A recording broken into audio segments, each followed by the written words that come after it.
Сайн байцгаана үзэгчдээ та бүхэн амралтынхаа өдрийг аядлахтаа сайхан өнгөрүүлж байна. Хар цагаан нэвтрүүлгийн цоо шинхэн дугаар танд хүрэхэд бэлэн болсон байна. За энэ удаагийн хар цагаан нэвтрүүлгээр зочноор одоо улсын хурлын гишүүн Баян Сэлэнг хүрэлцэн ирсэн танд энэ өдрийн мэдээг. Энэ өдрийн мэд хүргье. За одоо бол ерөөхдөө хаврын чуулган маань завсарлсан байгаа. Ерөөхдөө улсын хурлын гишүүд маань бүгдээрээ амралтын байдалтай байгаа тийм ээ. Ерөөхдөө баяр наадмууд болж байна. Бас олон аймаг 90 жилийн байтай байна. Таны хувьд одоо хаврын чуулган завсарснаас хойш ер нь яг юу хийж чинь тийм ээ? За 7 сарын яг наадам өнгөрөөгөөд 7 сарын 15-наас би амралтаа авсан. 8 сарын 15-нд ажилдаа орно. Үндсэндээ хэдийгээр амралттай байгаа боловч байнгын орооны дарга гэдгээр янз бүрийн одоо бичиг цаасан дээр гарын үсэг зурах барих албан бичгийн хариу өгөх гэдэг бас ордон дээгүүр ажилдаа явж л байна тийм. Тэгтээ сая бас амралтынхаа хугацаанд 3 хуулийн төслийг өргөн барьсан засгийн газарт. Тэгээд намрын чуулганаар бас хэлэлцүүлэхээр өргөн бариад хүлээгээд байж байна да. Тэгэхээр таныг бол 2012 оны хамгийн азтай он гэдэг сонир сэтгэл сайтууд бол өргөнжилсэн байлээ. Тэрийг одоо та юу гэж бодож чинь, юу гэж ойлгож чинь? Хамгийн азтай он гэхлээр. Тийм. Гэхдээ сохор аз гэж байдаггүй ах гэж би боддتي. Миний энэ санаатай одоо саяхан ирсэн Рави Шанкар гэж ширээ амьдрах ухааны одоо дээд одоо бяцлаглалын дээд одоо тэр том хүн нэрээд одоо улс төрч Монголын улс төрч эмэгтэйчүүд танигдсан хүмүүстэй одоо лидер гэх эмэгтэйчүүдтэй уулзсан л да. Тэнд улсын хурлын гишүүд эмэгтэй гишүүд бүлгээр очиж уулзсан. Тэр үед би олонний энэ аз гэж яриад байгаа асуултыг өөрчлөхийн тулд одоо өөрийнхөө бодит байдлыг мэдрүүлэхийн тулд тэр хүнээс үнэхээр аз гэж сохор аз гэж байдгийн буу эсвэл та хувь тавилан гэж итгэдэггүй гэж асуусан. Тэгвэл тэр Рави Шанкаргоо хэлэхдээ сохор аз гэж байдгүй маа тэ хувь заяа төөрөг гэдэгт би итгэдэг. Яагаад гэвэл Тэнгэрээс бороо орох нь бол энэ хувь тавилан, энэ хувь тохиол тэрэнд шүхрээ бариад гарах уугүй юу гэдэг бол азаа гэж хэлсэн. Тэгэхээр би тэр үгэнд тэнд байсан хүмүүс ч гэсэн санаал нэгтэй байгаа ах гэж бодож исэн тухай үедээ би энэ сохор аз гэдэгт бол итгэдэггүй. Яагаад гэвэл хүн өөрийн зурсан зураг те төрсөн төөргөөрөө л явж байгаа. Өнөөдөр улсын хурлын гишүүн болох нь миний төөрөг байсан байгаас би зөв замаа сонгосон нь миний азлахгүй. Би тэгж л боддог. Тэгэхээр хүмүүс бол янз бүрээр л ярьдаг л да. 12 онд бол хамгийн азтай он гэж өргөмжилсэн байсан. Гудамжнаас шууд одоо хорон дараагаас шууд улсын хурлын гишүүн маш өндөр албан тушаалтад суулаа гэдэг тийм. Мэдээж гудамжинд тэмцэл хийсэн одоо цөөнгүү гишүүд энэ удаагийн парламентод орсон шүү дээ. Түүний нэгэн адил би бас орсон. Гэтэ би сохор азар бол яваагүй. Би тэмцлийнхаа замыг би зөв сонгосон. Би тэмцэлдээ үнэнч байсан. Өнөөдөр хүртэл би тууштай байгаа. Би жанжин шугам тийм ээ зорьсон зорилгоосаа ухрахгүй гэж би боддог. Хэрэг зэя 4 жилийн дараа би энэ замаасаа өөрийнхөө зорьсон зорилгоосаа ухрах юм бол магадгүй би бугч өтгөр болно шүү дээ. Би ард түмнийхээ төлөө сонгогдсон цорын ганц хүний хувьд би ард түмний дундаас гарсан хүн юу хийж бүтээд юм бэ гэдгийг харуулахыг л зорж хичээж ажиллаж байна. Хүмүүс намайг юу гэж хэлэх нь сонирн биш. Хамгийн гол нь би өөрөө зөв байвал болчихж байгаа гэж боддог. Тэгэхээр ер нь бол бас хүмүүс одоо мэдчихлээ бол да Монгол ардын хувьсгалт нам ардын нам гэх ингээл хоёр салаал те. Хувьсгалт намаас бол квотор гарч ирсэн те. Ер нь энэ квотын одоо асуудал дээр бол хүмүүс их шүүмжлэлтэй ханддаг л да. Яг бол өөрөө одоо хуваараа те нэр дэвшээд ингээд бие дагаад нэр дэвсэн бол гарахааргүй байсан хүмүүс бол намын одоо квотор ингээд хүчээр гараад ирлээ. Энэ бол улсын хурлын гишүүн байх одоо ирэхгүй хүн гэдэг ч юм уу те. Тэгээ энэ асуултанд хариулахын тулд би бас нэг бяцхан түүх ярэ гэж бодож байна л да. Улсын хурлын сонгуул нийслэлийн иргэдийн төлөөлөгчдийн хурлын сонгуул хоёр цуг болсон. Би улсын хурлын гишүүн болно гэж би эхнээсээ зориагүй. Би энэ намынхаа төлөө үйл хэрэгтэн үнэж явъя л гэж бодсон. Нийслэлийн иргэдийн төлөөлөгчдийн хуралд өөрийгөө сая гэж бодож байсан. Тухайн үед нь манай намын Чингэлтэй дүүргийн намын гишүүд намайг манай дүүрэг дээр хэд хэдэн хүмүүсийн нэр явж байна. Хэдүүлээ одоо айлын дэмжиж ажиллах вэ гэд ингээд яриад уулзаад хуралдаа сууж ах үед та яагаад энэ 3 4 жил энэ намын төлөө явчихад яагаад та нэр дэвшиж болохгүй гэж биднийг огт танихгүй хүний төлөө ажиллах гэдэг юм. Бид манай Монгол Ардын Хувьсгалт нам чинь сэргээгдсэн байгаас тэ шинжлэгдсэн байгаас тэ тэгвэл ягаад ард түмний төлөө л явж болохгүй гэж энэ намын тодорхой гурван чулууг тавьсан хүнийхээ хувьд та нэр дэвших ёстой гэж. Тэгээд би өөрийгөө голж исэн тэр үед. Тэгээд ер нь баримттай бодтой юм дээр л ярэ гэдэг үүднээс намынхаа гишүүдэд та бүхэн судалгаа хийгээд тэр Чингэлтэй дүүргийн иргэн биш. Чингэлтэй дүүргийн иргэн намын гишүүн биш. Тим хүнээс л судалгаа ав. Аль ч намын гишүүн биш. Болж өгвөл тим хүн байвал зүгээр юм гэж. 3 хоногийн дараа манай гишүүд баяртаа орж ирсэн. Юу вэ гэхлээр 10 хүний 7 нь надаар дуулсан байна гэдэг ийм судалгаа орж ирсэн. Тэгээ би бодохдоо бас л тэр үед өөрийгөө голж исэн. Яг тэгвэл одоо энэ бол манай айгүй бол манай намын гишүүд. Тэгээ намынхаа гишүүдээр дуулсан ч байх юм билүү гэж бодоод тэгээд тухайн үед өөрийгөө бас л голоод тэгээ намын дарагтайгаа энэ талаар ерөнхий нарийн бичгийн дарагтайгаа санал солилцсон. Тэгээд манай намын гишүүд ингээд ийм судалгаа хийжээ. Би яах вэ гэж. Тэгэхэд намын дарга надад хэлэхдээ чи яагаад өөрөө нэр дэвшиж болохгүй гэж би чамааг өөрийнхөө нэрийг дэвшүүлэхгүй болохоор бас гайхчихл байлаа гэж. Ингэж л би орсон энэ хоёр даргаыг. Тэгтээ би Чингэлтэй дүүрэг дээр өрсөлдөн гэж би тухайн үед бодож исэн. Уянгата хоёулаа тий цуг ингэж тойрог дээр нэр дэвшин гэж би бодож исэн. Тухайн үед манай Чингэлтэй дүүрэг дээр маш олон хүмүүс өрсөлдсөн учраас дарга маань намын хорооны даргын хувьд яаж багтчих вэ? Тэрэн дээр л асуудал. Тий, эмэгтэйчүүдээс хэн байсан бэ гэвэл мэдээж удвал дарга тэгээд би байсан. Энийг бол хэн ч гэсэн тухайн үед хүлээн зөвшөөрч байгаа. Одоо ч гэсэн хүлээн зөвшөөрөх байх гэж бодож байна. Манайхаас тухайн шинжлэгдсэн, сэргээгдсэн нам учраас төдийлөн бас манад олон танигдсан лидер боловсон хүчнүүд байхгүй байсан. Эмэгтэйчүүдээс ингээ 2 3-т ингээ 2-т ороод явж байсны хувьд бол би мэдээж бас чагсаалтад хэрвээ дарга санал болгосон тохиолдолд гүйцэтгэх товчоо энийг хилэлцснийхээ хувьд оруулсан. Тэрнээс би ковотод орё гэж бас хэлээгүй. Зүгээр ерөөсө тойрог дээр л өөрсөлдөе л гэж бодож байсан. Тэгээ та тойрог дээр одоо яг өөрөө бие дагаад нэр дэвшсэн бол яах юм бэ? Мэдээж одоо яг одоо бол би хэлж мэдэхгүй байгаа. Гэхдээ бас уянгата хоёулаа ингээд нэр дэвшээд явсан тохиолдолд арай өөр тактик боловсруулах болов гэж бодож штэ. Тэр үед би оюун гэрэлтэгч уянга гишүүн хоёрыг гаргахын тулд би өдөр шөнөгүй ажилласан. Намайг тэгж ажилласаа гэж ч намайг ковотод оруулсан. Намын даргын Чингэлтэй дүүргийн намын орон даргын хувьд би өөрт байгаа бүх болцоогоор л ажилласан. Гишүүн болоод ер нь танд юу гэж бодож байсан хамгийн түрүүнд? Хамгийн түрүүнд би сонгуулийн дүн сонсоод баярлаагүй тухайн үед. Яагаад гэвэл би чагсаалтаар бол орох юм байна гэдгээ бас тухайд нөгөө дүн гарахад мэдсэн байсан. Гэхдээ би баярлаагүй зүгээр нэг ч гэсэн хүн нэмэгдээд орчоосаа гэдэг тойргуудын одоо судалгаа дүнгэлт би хүлээж суусан. Гэхдээ хараад очиход ээж аав хоёр маань борооноор мөнгөн хөрөг авчихсан сууж байгааг нь хараад би баярлах ёстой байна гэж тэр үед л би ботсон. Намынхаа дарагт бол байсан юм.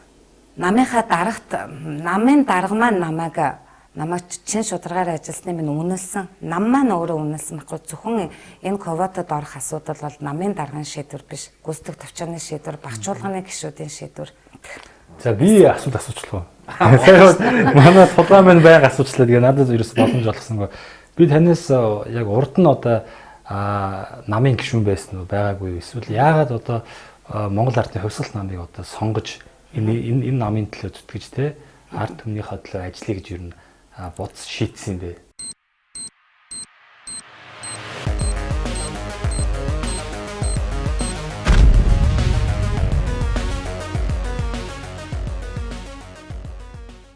Би анх 18 настай сонгуул өгөхдөө ээж аав хоёрынхоо хэлсэн загснаар Монгол Ардын Хувьсгалт нам гэсэн товчилсан 4 үсгний уртаа талдахыг л дугуйлах тийм даалгавартай нэр дэвшиж байгаа хүний дугуйлах даалгавартай орж исэн. Тухайн үед би үзэл баримтлал, үзэл бодол намын талаар ямар ч ойлголтгүй байсан.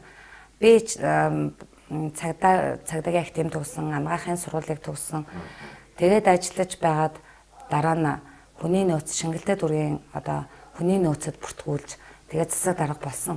Дараа нь засаг даргаасаа би болсон юм биш. Дараа нь засаг даргаасаа би хөдөлмөр Чингэлтэй дүүргийн хөдөлмөр халамжуулалттай нээлттэй тухайн амын асуудал хариуцсан хүн ам гэр бүлийн асуудал хариуцсан мэрэгчлэлтэнгээр би ажиллаж байсан. Тэгээд би энэ улс төрийн замыг сонгосон юм байна. Хүмүүс шууд хорооны цэцэг дарга гэж ярьдаг. Аль болох те эмийн муу сувилагч ирэм муу цагдаа гэдэг шиг л байнгын л тэгж ярьдаг. Гэтэ би заавал дараа нь би тийм ажил хийсэн гэж хэлэх шаардлага байхгүй. Тэртээ тэргүүд явсан зам мөрөн тодорхой юм чинь. Тэгээд тэр үед ажиллаж байх үед маань ерөнхийлөгчийн сонгуул болсон. Ерөнхийлөгчийн сонгуульд би хэсгийн орооны даргаар ажиллаж байсан. Хэсгийн орооны даргаар ажиллаж байгаад тухайн үед намынхаа даргаыг өөр намынхантай хуйлдаж унгаасан тэр би түүхийг сонсч байсан.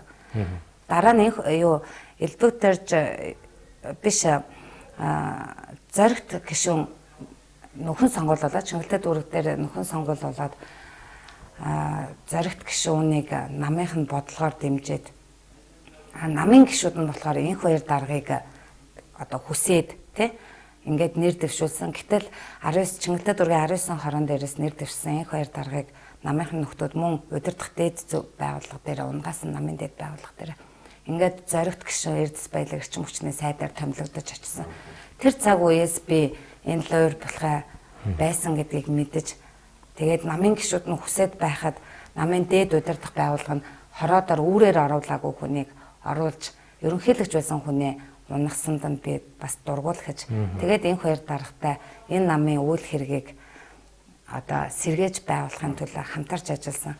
Нэрээ тэрэлжийн тунхаг хэмээх бичгийг үлдэж, тэрэлжид хуйлдаж нэрээ Монгол Ардын намаар солихч байгаад нь бид эсэргүүцэж Монгол Ардын хувьсгалт нам гэдэг нэрийг сольж болохгүй шүү. Хэрвээ хээ үсгийг авах юм бол Монгол Ардын хувьсгалт нам урагшлах гэдэг нь ухрах гэдэг нь гэдэг ээлжид хэлэлцүүлгийг 3 удаа нийслэл зохион байгуулж байсан. Бид өнөөдөр биднийг тухайн үед намайг хаглан бутаргасан гэж хэлдэг. Харин бид намайг битгий хаглан бутаргаасаа гэж 3 удаа хэлэлцүүлгийг хүртэл зохион байгуулсан. Гэтэл тэр шийдвэрийг хүлээн зөвшөөрөхгүйгээр намынхаа нэрийг сонгосон. Ингээд миний энэ намд орсон түүх ихэлсэн. Түүх ихэлсэн байна тий. Тэгэхээр та ярьж байна л да. Одоо яг 18 настай байхдаа бол анх одоо манай аав ээж хоёрын Монгол Ардын хувьсгалт нам гэсэн дөрвөн үсэгтэй нэрийг дугуул гэдэг ингээ оруулдаг байсан гэдэг чинь тий. Нэр дэвшигч. Тий, нэр дэвшигч тий. Тэгэхээр энэ одоо үзэл бодол эцэг эхчүүдийн одоо энэ үзэл бодол ч гэдэг юм хүүхдүүдээ бас өөрсдийнхөө намыг ингээ заавал инх хэвээр тийх хэвээр гэж тулгын шаарддаг зүйл одоо хүртэл байгаа юм шиг ажиглагдаад байна шүү дээ. Тий. Одоо нэг хайхтар тулгын шаардах нь багассан байхаа гэж бодож байгаа юм. Миний хувьд яагаад гэвэл манай нам улсад чинь олон намын ургалч үзэл үүсээд 20 гаруй жил болж байна. Тэгээ энэ хугацаанд бол жишээлх юм бол одоо аав ээж нь Монгол Ардын хувьсгалт нам байхад хүүхэд нь арчилсан нам, өшөө өөр нам, иргэний зэрэг ногоо нам ч юм уу. Тэгээ манайд чинь 19 нам байна шүү дээ. Тэгээд энэ 19 намын төлөөллүүд нэг гэр бүл дотор байгаа. Харин энэ олон ургалч үзэл энэ их намчирсан байдлаас болж харин гэр бүл дотроо харалдаад байна уу гэдэг зүйл ажиглагдаад эхэлсэн. Та бүхэн бас мэдж байгаа. Манай гэр бүлийнхэн бүгдээ хувьсгалт нам. Манай гэр бүлийнхэн бүгдээрээ хувьсгалт нам. Манай ах дүү нар хувьсгалт нам. Би ятгаагүй. Миний явж байгаа үйл хэрэг үнэн зөв байна гэж л манайхан дэмжиж. Урд нь бол ондоо намыг дэмждэг байсан баг тий. Урд нь ондоо намыг дэмждэггүй. Ер нь л хувьсгалт намаар хүмүүжсэн л хүмүүс. За би нэг асууж байна. Ерөөс дундуур нэг гэж дасалж орж ирэхгүй л ерөөс над боломж олохгүй байна. Тэгээд сая бол ерөнхийлөгчийн сонгуул болсон тий. Монгол Ардын хувьсгалт нам болохоор удал сайдыг бол одоо нэр дэвшүүлсэн. За тэгээд Монголд анх удаас эмэгтэй хүн нэр дэвшүүлсэн гэдгээр их онцлог юм шиг надад санагдсан.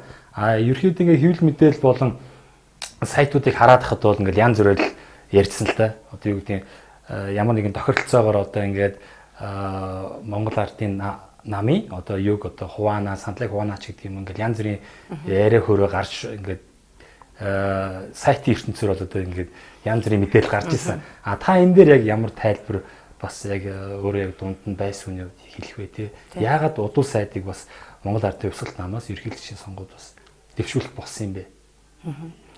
Тэгэхээр Монгол Ардын хувьсгалт нам бол ард түмний нам гэдгээ илэрхийлсэн байгаа юм. Ард түмний нам, эх орончдын нам, эв нэгдлийн нам гэж. Бид өнөөдөр Монгол Ардын хувьсгалт нам үүсэж одоо шинжлэгдэж сэргээгдэж гарч ирэх нь бол нийгмийн захиалга, ард түмний дэмжлэг байсан. Тэгэхээр өнөөдөр бас нийгмийн уур амьсгал энэ цаг хугацаагаа тэгээд энэ улс төрийн нөхцөл байдлаа үнэлж дүгнээд Монгол Ардын Хувьсгалт нам эмэгтэй хүнийг нэр дэвшсэн. Тэр үетэй дэлхийн улс орнуудад ялангуяа эмэгтэй хүнийг эмэгтэй улс төрчдийг шийдвэр гаргах төвшөнд нэлээд их дэмждэг болсон. Саяхан нийслэлд болсон арчилсан орнуудын уулзалт чуулган дээр хүртэл манай улс төрчид одоо эмэгтэй нэр дэвшигчтэй зураг авахуулах, хоол идэх тэр цаг хугацаа хүртэл хүсчихсэн шүү дээ. Тэгэхээр бид өнөөдөр нөгөө айлаас ирэхээр авдраа ир гихчээр өөрсдөнд нь олон чадaltaй боловсралтай эмэгтэйчүүд байгааг манай улс төрчид хүлээн зөвшөөрдөггүй. Эмэгтэй хүнийг айл гэрийн эзэгтэй гэр орондоо үр хүүхдээ гаргаад өсгөж хүмүүжүүлээд ер нөхрийнхээ артлыг ингээ хамгаалаад сахиад байж ах ёстой гэдэг тэр хуучны үзэл бодол одоо хүртэл бас явсаар л байгаа. Өнөөдөр эмэгтэй хүн нэг нэр дэвшүүлнэ гэдэг бол манай нам бол ард түмний нам гэдгээ дахин баталгаажуулсан. Ард түмэн юу хүсэж байгааг тэрийг өнөөдөр сонсож мэдэрч харин өнөөдөр Монгол Ардын Хувьсгалт намаас өөр нам эвсэл өөр хүчин өнөөдөр эмэгтэй хүнийг нэр дэвшүүлж гаргахгүй байсан. Энэ цаг үед манайх бас эмэгтэй хүнийг нэр дэвшүүлсэн. Энэ бол манай намын бас бахархах зүйлээ гэж би боддгийн. Тэрнээс ш одоо арчилсан намтай ч юм уу Монгол Ардын намтай ч юм уу тохиролцоо хийгээд Монгол Ардын намаас одоо тийм хувийн одоо булаах гэсэн авах гэсэн. Гэхдээ ер нь бол судалгах гэсэн. Одоо сайдыг бол ерөнхийдөө одоо ингээ ерөнхийлөгчийн сонгуул нэр дэвшээд одоо Монголын ард түмний хэдэн хувь нь одоо бас саналаа өгнө гэсэн судалгаа байсан. Тэгээ манай нам бол 27% таа явж байсан. Дээр нь өөрийнх нь одоо нэр дэвшигч гэхэд өнөөдөр үзүүлсэн сонгуулийн дүнгийн 5%-ийг нэмэх юм бол 32% таа гарч ирэх магадлал өндөр байсан. Гэхдээ би сонгуулийн энэ үр дүнг хүлээн зөвшөөрдөггүй. Миний хувьд би энэ сонгуулийн хар хайрцаг манай саналыг залгижээ гэж би үздэгий. Тэгэхээр би яг асуучих. Одоо ер нь бол манай нэвтрүүлэг бол заавал одоо тий ажил ч юм уу одоо улс төрийн талаар бол бас нэвтрэл рүү бас туулших мас тийм юм аа. Ерөнхийдөө бол хар цагаан нэвтрүүлэг бол амьдралын хар бараа тэгээд ер нь олонний танил хүмүүсийн тийм ээ одоо янз бүрийн сонин сэтгүүл сайтууд дээр тавигдсан үнэн нуудлал нь мэддэхгүй ер нь яриан дээр тулгуурлаж асуултаа асуудаг. Тэгэхээр ер нь таныг бас цагдаа байсан гэж сонссон. Тэгээ нэг мөрдөн байцаагч байхдаа бол бас нэг жоохон авилгын иргэдтэй холбоотой асуудлаар ажилласаа халагдсан гэж бичсэн байсан. Би энэ асуудлыг би өмнө нь бас телевизээр ярьжсэн. Тэ цензур нэвтрүүлгээр ярьжсэн. Та бүхэн харсан болов уу, яасан бол? Тухайн үед алдаа гаргасан нь үнэн, тэ? Хүн алдаа гаргахгүй тулд алдаан дээрээ суралцах ёстой. Би найз нөхөдтэй тусалж аваад алдсан нь үнэн гэж би хэлсэн тий. Заавал одоо энийг яг тэгсэн үү, ингэсэн үү гэд хүмүүс их асуугаад байдгийн. Би тийм ээ алдаа гаргасан нь үнэн. Тий. Ажлын хариуцлага алдаад тий алдаа гаргасан. Миний алдаа бол миний амьдралын одоо сургамж авах алдаа. Би дахиж энэ алдааг давтахыг хүсдэггүй. Би бодохыг ч хүсдэггүй. Яагаад гэвэл алдаан дээрээс суралцсан гэдэг бол хүний эрхэм чанараа л гэж би боддөө шүү дээ тий. Тэгэхээр ер нь бол цагдаа эмч гэдэг одоо энэ төрийн албаа агч дээрээс нь улсын хурлын гишүүд бүгд тангаа өргөдөг тий. Цагдаа байхдаа ерөнхийдөө бас тангаа өргөд алдсаа тэгээд ер нь гишүүн болоод бас тангаа өргөд алдах вэ гэж зүйл гарахгүй байх аргагүй гэсэн юм уу ер нь ард иргэдийн донд бол бас явж л байгаа. Яг ажил хийж байгаа хүн бол алдаа гарна тий. Ажил хийж байгаа хүн шүүмжлэл дуртана. Ажил хийдэггүй хүн бол хизээч шүүмжлэл дуртахгүй. Олонний анхааралд ч байхгүй. Тэгэхээр миний алдаа тэр үеэрээ л дуусч байгаа. Би цаашаад надад өөртөө тавьсан зорилго байна. Миний өөр юм үзэл бодол байна. Би бол тууштай хүнд үгүйгээд хэлнэ. Тийм бол тийм гэд хэлнэ. Заавал хүнийг алдахыг хүлээж харж суугаад яах вэ?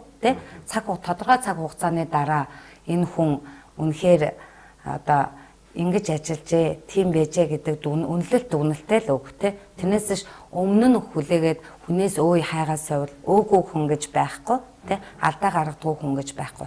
Харин энэ дашрамд хэлэхэд өнөөдөр тухайн үед миний алдаа өчүүхэн зүйл байж. Би тэр үедээ танил талгүй учраас би өнөөдөр ингээд шүүгдээд явжээ те. Хариуцлага. Гэтэл өнөөдөр шиг ийм эрх мэдэлтэй танил талтай байсан бол ерөнхийдөө би танил талгуудаа энэ нь юу гэж хэлж байгаа гэвэл нөгөө төгөр Энэ авилгалын сүлжээ өнөөдөр байсаар л байгаа байхгүй юу? Өнөөдөр эрх мэдэлтэй хүмүүс дээр байна, тэ төрийн албан хаагчид дээр ч байгаа. Энэ бол нуухын аргагүй. Гэхдээ өнөөдөр хамгийн их зэмлэл, хамгийн их хариуцлага хүлээдэг хүмүүс нь доорд хүмүүс байгаа байхгүй юу? Тэ танил талгүй, өмөөрө хамгаалах хүнгүй, тэр одоо шударгаараа явж байгаад хилмигдээд явцдаг хүмүүс байгаа. Өнөөдөр хэрвээ шудраг үнэн гэж байдаг бол энэ олон хэрэгүүдийг илрүүлээд байна гэдэг юм бол цаад эзнийг гаргаач тий. Энэ мятын хэрэг, энэ татварын хэрэг, 7 сарын 1-ний хэрэг, 5 хүний амь настай хэрэг, тий зоригийн хэрэг, авилгатай тэмцэх газрын анхны дарга, дангаа сүрэнгийн хэрэг гэд энэ олон хүмүүсийн хэргийг илрүүлээч.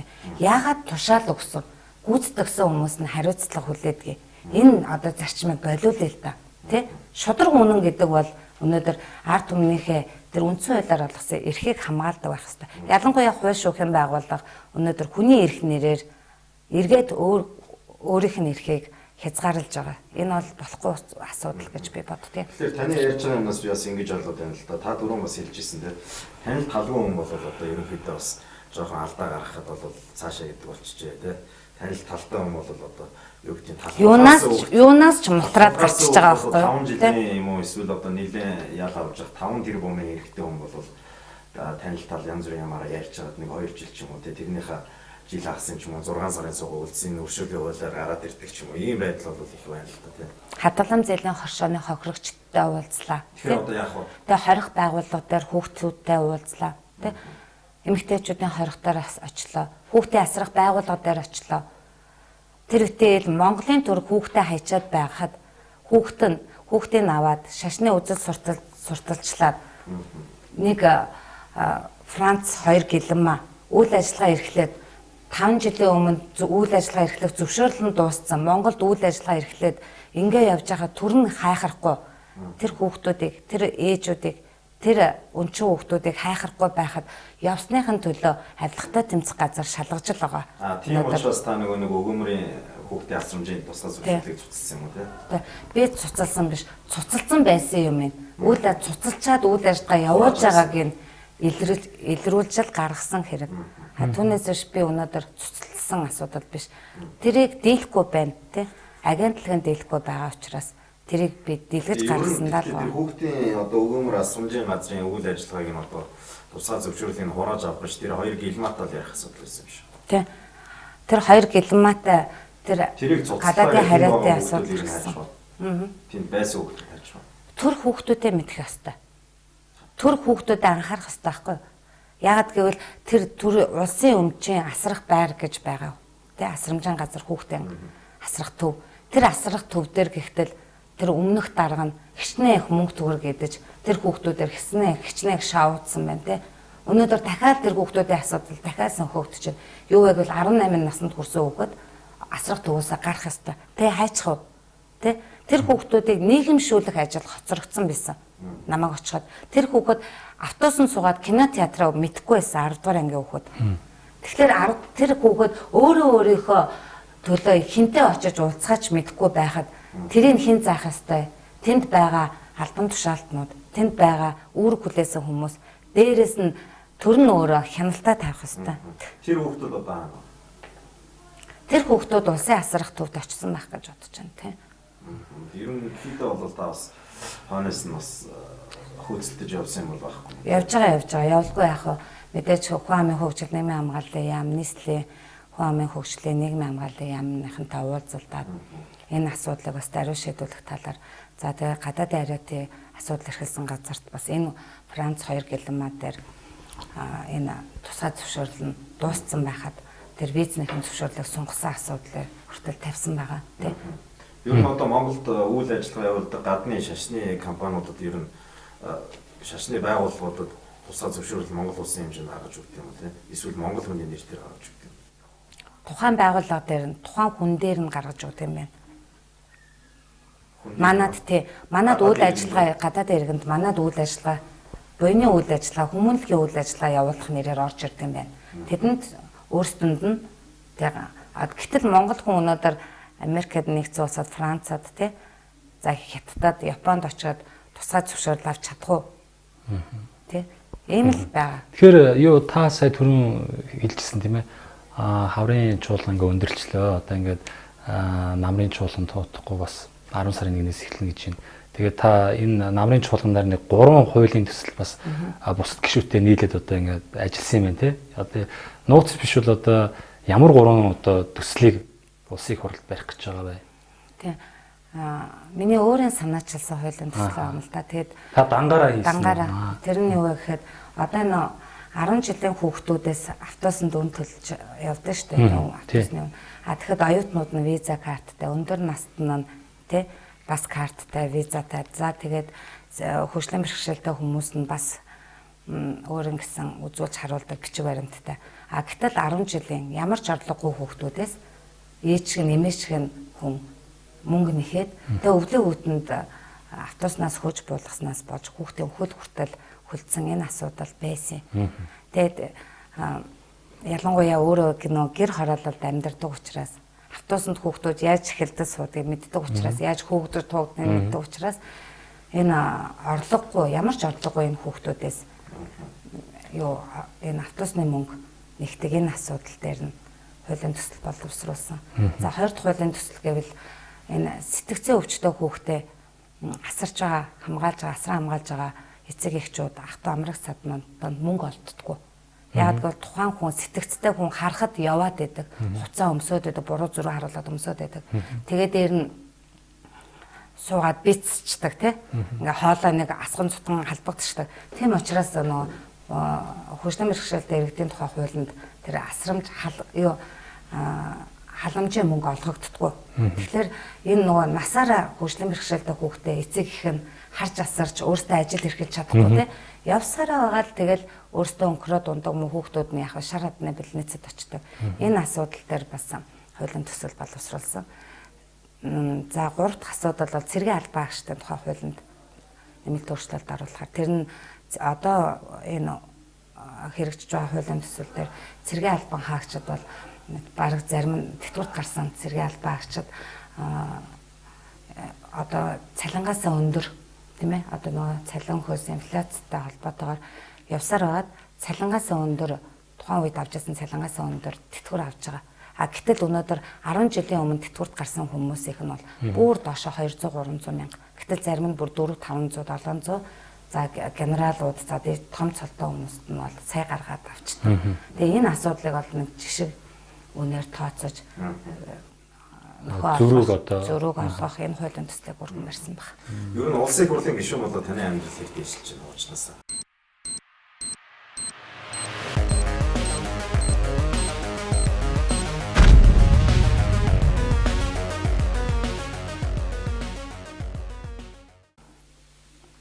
За хүмүүс янз бүрээр л хэлдэг байх. Би бол хувьдаа байгаагаараа л байгаа гэж бодож байна. Тэгээ байртаа болж байгаа юм л тийм.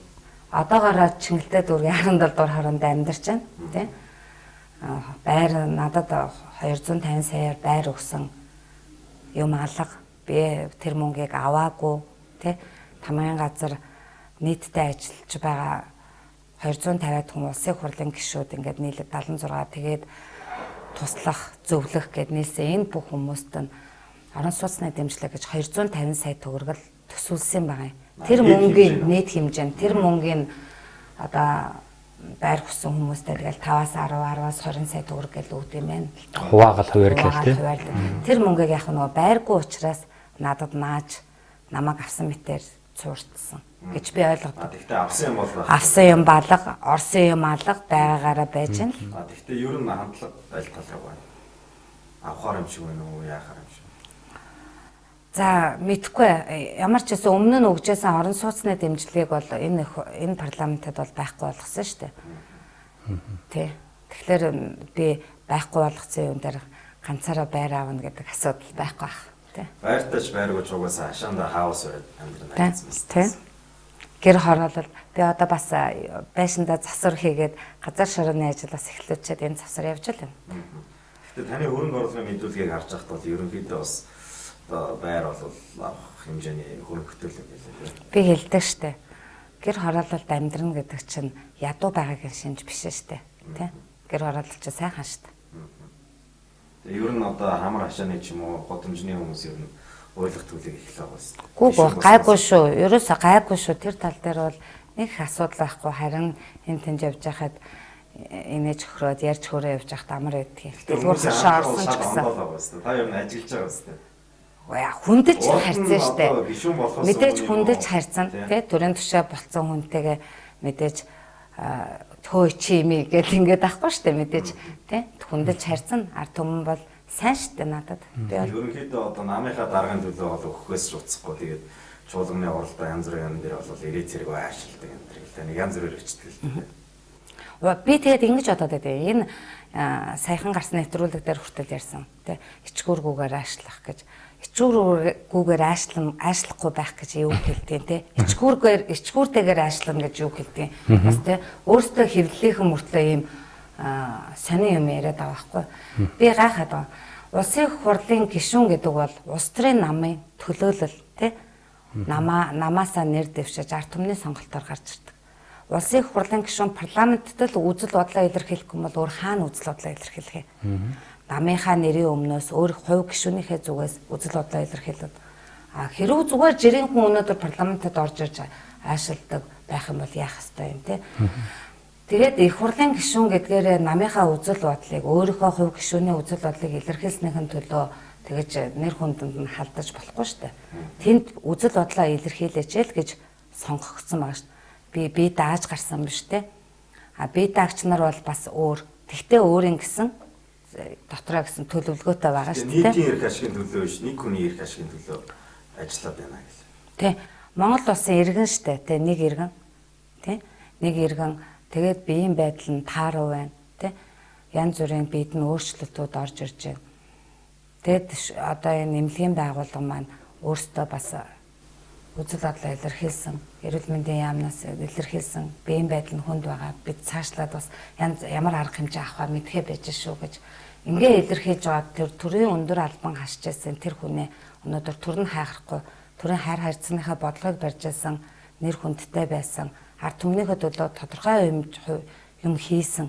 Бүр одоо байгаагаас илүү юм хийсэн энэ хүнийг төрн хайхрахгүй хаях юм бол нэг иргэний хайж байгаатай яагаад адил юу биш гэж тийм үстэй. Нэг иргэнийхээ үхэл гэж хайж байгаатай адилхан шүү дээ.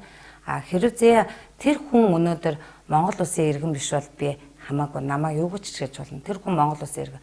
Тэр өндөр албан тушаал хасч байсан хүнийг хайж байгаа юм чинь жирийн ард иргэдэг юу гэж ч хэлмэгдүүлж юу гэж ч өнөөдөр хохироож болно шүү дээ.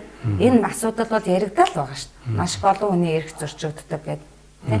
За тэгэхээр юу таны одоо улсын их хурлд ажиллах одоо 1 жил бол ингээд ерөөхдөө бас бараг дуусч байна тий. Одоо дахиад 3 жил одоо та улсын их хурлын гишүүнээр ажиллана. За энэ хугацаанд мэдээж хэрэг та ард түмний дундаас одоо юу гэдгийг компани захирлууд ч гэдэг юм уу тийм хүмүүсээс та гараагүй жирийн одоо ард иргэдийн дундаас гарсан юм чинь бас ард түмний ихэнх нь бол дандаа л жирийн ард иргэд байгаа. Тэгэхээр та их масс дундаас гарсан учраас энэ одоо үлдэж байгаа жилүүдэд та ямар төлөвлөгөөтэй юу хийх вэ ард түмний төлөө?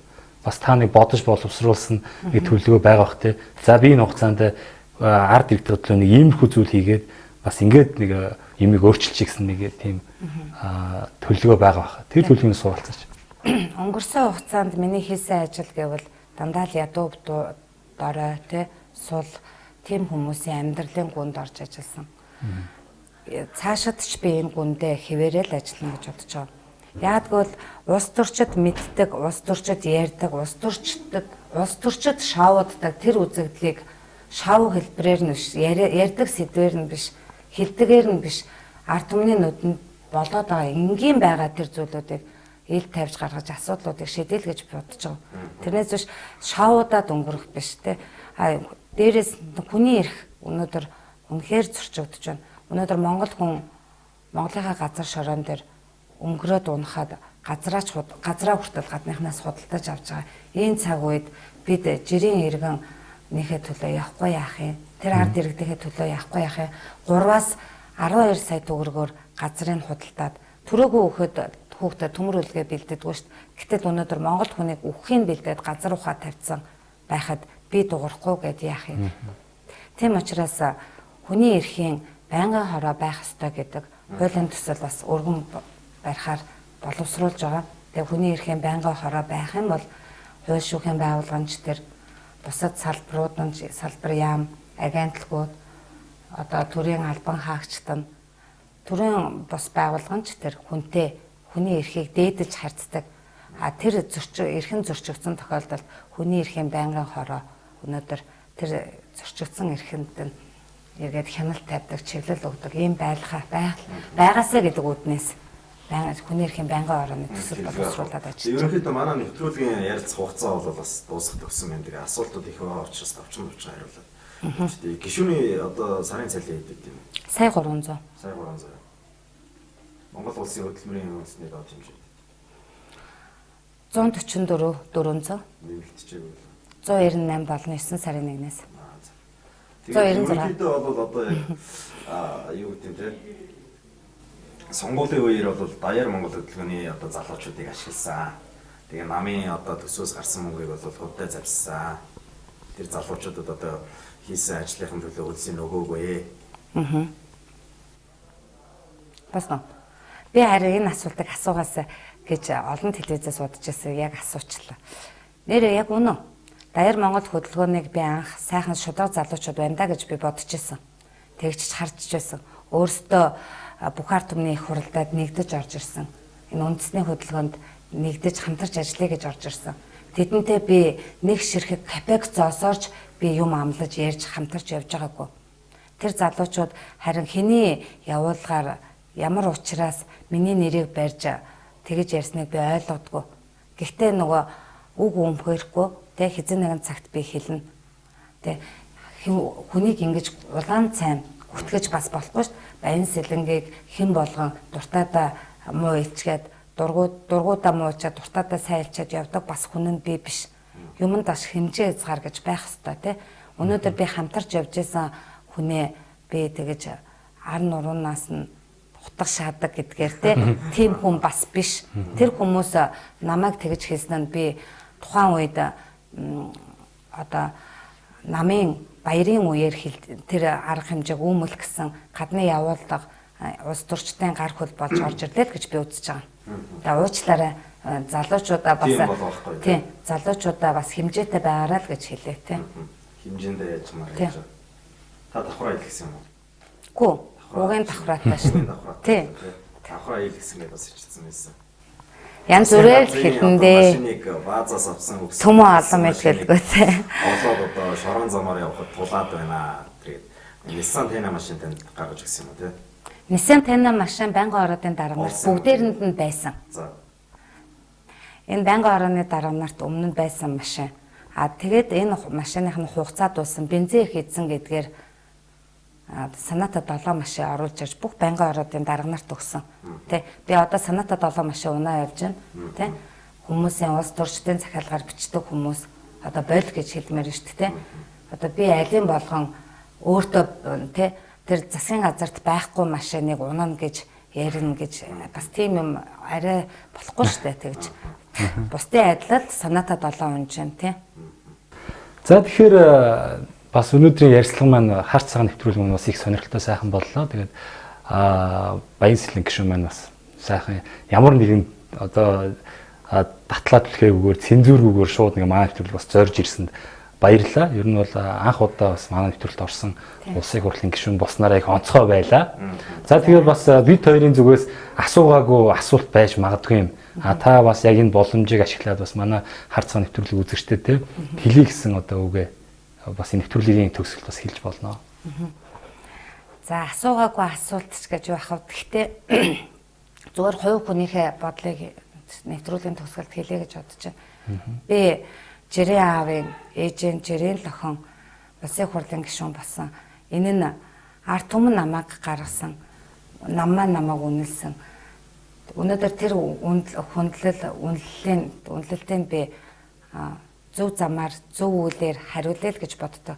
Зөв хүний үйл зөв л байх ёстой. Гэхдээ алдаад авахгүй юм гэж байхгүй. Хүмүүс хүнээс өө хайгаад байвал өөгүй хүн гэж байхгүй. Тэгэхээр миний ганц баримталдаг зарчим бол хүний заяа зөв бол санаа зөв бол заяа зөв те. Итгэсэн хүнийхээ төлөө эргэлт буцалтгүй ажиллана. эргэлзээтэй хүнтэй хамтарч ажиллаж чаддгүй ийм л хүн байгаа юм даа л гэж хэлмээр байна. Тэгээд Монголынхаа нийт ард иргэдэд бүгдээрэнд нь эрүүл анх аз жаргал сайн сайхан бүхнийг хүсэн өрөө тэг илгээрээ хамгаалан төрлөөрөө тушаа амгалан ямар нэгэн айдас дарамтгүй ямар нэгэн хэлс хэрэггүй ямар нэгэн бодлайн лойвэргүй оюу толгойн гэрээ таван толгойхон гэрээг өөрчилснөөр амьдрал хувь заяа маань дээшлээсэй гэж ард түмэндээ хүсэн өрөөж байна да. За баярлалаа. Тэгээ манай нэвтрүүлгийн бас урилгын хүлээн ирсэнд баярлалаа. Улсын их хурлд дандаа одоо компани захирлууд суудаг биш. Ядаж одоо тал хувийн жинхэнэ ард түмний төлөөлөл олонхын төлөөлөл болсон одоо яг Баян Сэлэг гишүүн шиг ийм гишүүд бас олноор орох юм бол бас яг үнэхээр гоё байх байх. Яг энэ бол яг миний эргүүний үзэл бодол байлаа. За тэгээд өнөөдрийн ярилцлага маань үнэхээр бас сонирхолтой сайхан болж өндөрлөө. Ингээд дараагийн дугаар хүртэл баяртай үзэгчтэй.